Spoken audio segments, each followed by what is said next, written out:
तो दोस्तों आप आ गए हैं तो हमारे चैनल को सब्सक्राइब कर लें और साथ में बेल आइकन दबाते समय ऑल सेलेक्ट ज़रूर कर लें। दोस्तों प्लीज़ हमारे चैनल को सब्सक्राइब करके घंटी ज़रूर दबाएं। धन्यवाद।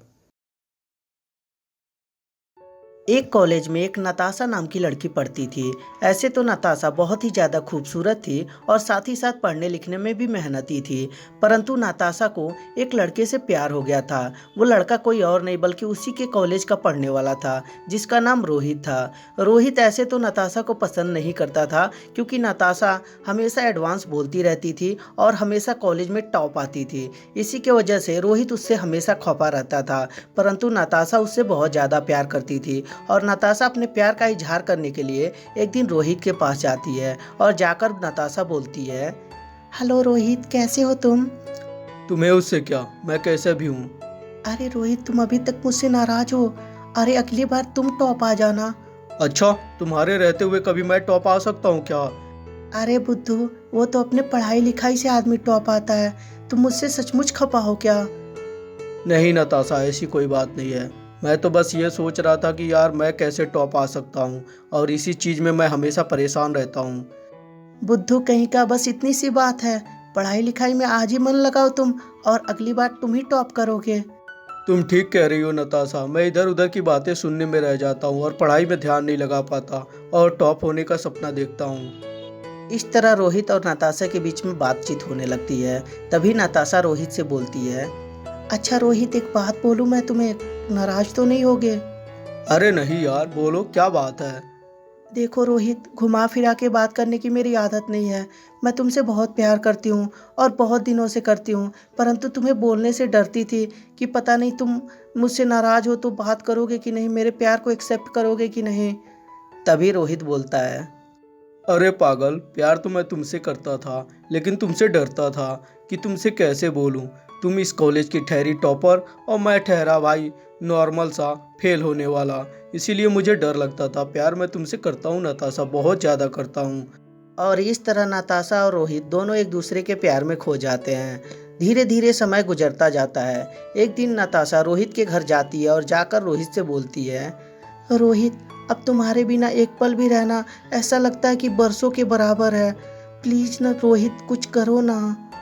अरे नताशा, मैं क्या कर सकता हूँ, तुम्हें तो पता ही है। अभी तो हम लोग पढ़ाई अपनी पूरी कर रहे हैं, पढ़ाई पूरी कर लूँगा उसके बाद कहीं जॉब करूँगा, तभी तो हम दोनों शादी कर पाएंगे। रोहित, मैं कुछ नहीं जानती। प्लीज तुम अभी मुझसे शादी कर लो और मुझे भगा के कहीं ले चलो। नताशा, ये कहना आसान है परंतु ये बहुत ही मुश्किल है, क्योंकि मैं तुम्हें भगा के ले जाऊंगा तो तुम्हें खिलाऊंगा पिलाऊंगा क्या? जरा सोचो तुम। प्लीज रोहित, मैं कुछ नहीं जानती हूँ। मैं बस इतना जानती हूँ कि कहीं दूर मुझे ले चलो, सपनों की नगरी में। अच्छा ठीक है, तुम्हारी जैसी इच्छा, लेकिन एक बार जरा सोचो तो यार, हम लोग खाएंगे पिएंगे क्या? तुम उसका चिंता क्यों करते हो रोहित? मेरे पास बहुत सारे कैश हैं और मेरी माँ की बहुत सारे ज्वेलरी भी हैं। उन्हें मैं लेते आती हूँ और उससे तो हम लोग का कुछ दिन तक तो गुजारा हो ही जाएगा। ठीक है नताशा, जैसी तुम्हारी मर्जी। और इस तरह नताशा और रोहित दोनों एक दूसरे से भागकर शादी करने के लिए तैयार हो जाते हैं। अगले दिन नताशा रोहित से पार्क में मिलती है, जहाँ पे अपनी बड़ी सी बैग भी लेके आई रहती है, जिसमें बहुत सारे कैश और ज्वेलरी रहते हैं। तभी रोहित बोलता है, नताशा, तुम यहाँ रुको, मैं टिकट कंफर्म करा के आता हूँ, और लाओ बैग मुझे दे दो, वरना तुम्हारे से कोई चोर छीन के लेके भाग जाएगा। ठीक है रोहित, लेकिन जल्दी आना, मुझे अकेले बहुत डर लगता है। अरे पागल, मैं यूं गया और यूं आया। और ये कहकर रोहित वहाँ से चला जाता है। काफ़ी समय गुजर जाता है, परंतु रोहित वापस नहीं आता। अब स्वीटी के मन में बहुत सारी घबराहट फील होने लगती है। तभी सामने से अनिल आता रहता है। वो अनिल कोई और नहीं बल्कि तुरपट्टी का रहता है, और वो स्वीटी को देखता है तो उसके पास आता है और बोलता है, हाय स्वीटी, कैसी हो तुम? और कहीं बाहर जाने की प्लानिंग चल रही है क्या? हाँ वो अनिल, क्या बताऊँ, मैं अपने बॉयफ्रेंड के साथ आई हूँ। अच्छा, वही रोहित? हाँ, और हम दोनों अब भागकर शादी करने वाले हैं। क्या, सच में? हाँ अनिल, लेकिन किसी से बताना मत तुम।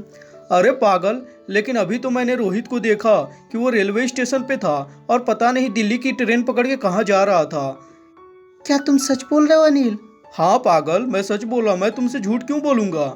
और ये कहकर अनिल वहाँ से चला जाता है। बेचारी स्वीटी भी समझ जाती है कि मेरे साथ धोखा हुआ है, और लेकिन स्वीटी करती भी तो क्या करती। तो दोस्तों, कैसी लगी ये स्टोरी हमें कमेंट करके ज़रूर बताएं। अगर जो स्टोरी अच्छी लगी हो तो कृपया लाइक कर दें और हमारे चैनल को सब्सक्राइब करते समय घंटी भी ज़रूर दबा दें। और हाँ दोस्तों, अपने दोस्तों के साथ शेयर भी ज़रूर कर दें। धन्यवाद दोस्तों।